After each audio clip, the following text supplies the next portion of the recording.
Blood and Briar. Chapter 1. Shortcut. The long-standing oak tree twisted like a dead man's hand along a fence grown slack with age. To one side of the fence was an old house leaning against its own frame. The foundation walls collapsed, exposing ancient fieldstones dressed in rough concrete under a carpet of weeds. There was no gaping sinkhole or pit where the dirt spilled into the basement, only that the house slumped like a drunkard.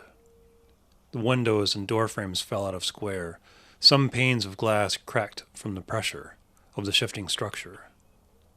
The house was toned in the manner of doomed atmosphere. Gray mildew streaked down the siding, where under the paint the wood flaked away, eroding like the prehistoric walls of a canyon. The paint peeled away, revealing previous layers stained yellow from sunlight and dust. Moss bubbled up from under the leading edges of shingles, the concrete sections of the front walk dislocated from tree roots making their way. The second-story windows facing south had grown hazy from neglect. Square-headed nails in the panes turned black under layers of cracked paint. The backyard was pockmarked with crabgrass and some thistle near where there had been a garden, with a few pockets of dandelion in full bloom where the sun always shined. Following the fence was a dirt road cutting through to the center of town, from the south, through the trailer park, by the nursing home and the co-op as well. The road officially began at the front door of a massive brick home once owned by the town patriarch, George Blake. Built on the highest elevation outside of town, lost under a swell of nettle and burdock, lorded over by an assortment of oak and elm trees. There was little to see of the house but a single weather vane on the yellow brick gable of the west-facing wall, an iron rooster facing downward upon the town with stoic indifference. Even the long driveway up to the front of the house was overgrown and forgotten. The dirt road ended on the south side of town, at Blake's Furniture Emporium. While the Blake family possessed extensive land around town, the Furniture Emporium was a conceit of George Blake's, his desire to break from family farming.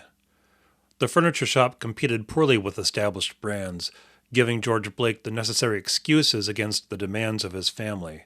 The Emporium burned down due to a furnace fire, though the circumstances were suspicious at best. George Blake was later found dead behind the wheel of his pickup truck. There was no mention of the cause of death. There were plenty of opinions and theories.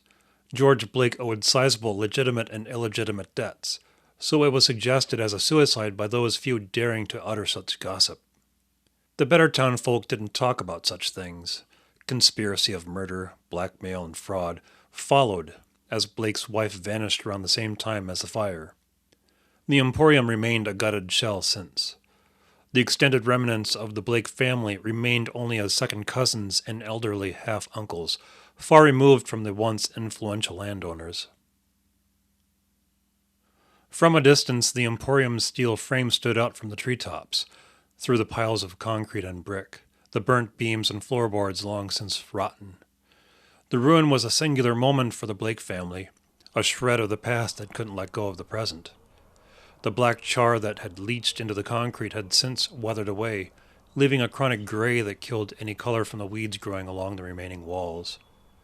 Gray was the preferred color in this part of town, from the mud-caked tractors rumbling around the co-op to the dust-covered coveralls every other farmer wore.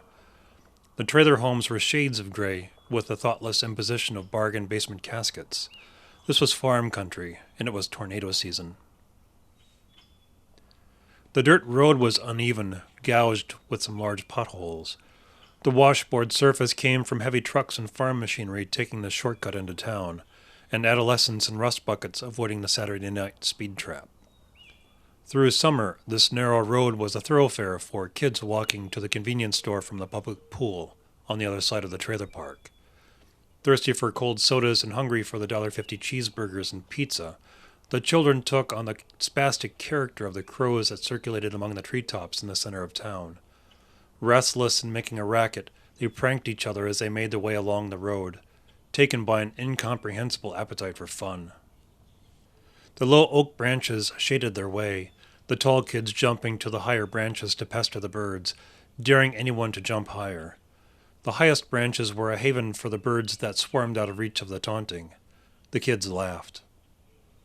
The trees that lined this dirt road were some of the oldest trees in town, a marker for the progress of seasons, leaves turning color and dropping, or sprouting and growing green. The backsides of leaves turned satin silver with morning dew, their topside dark emerald. Of course, all trees but evergreen do this, but these trees turned the brightest orange and yellow in autumn and the deepest green in summer. Of all trees in town, they were preferred by the most birds.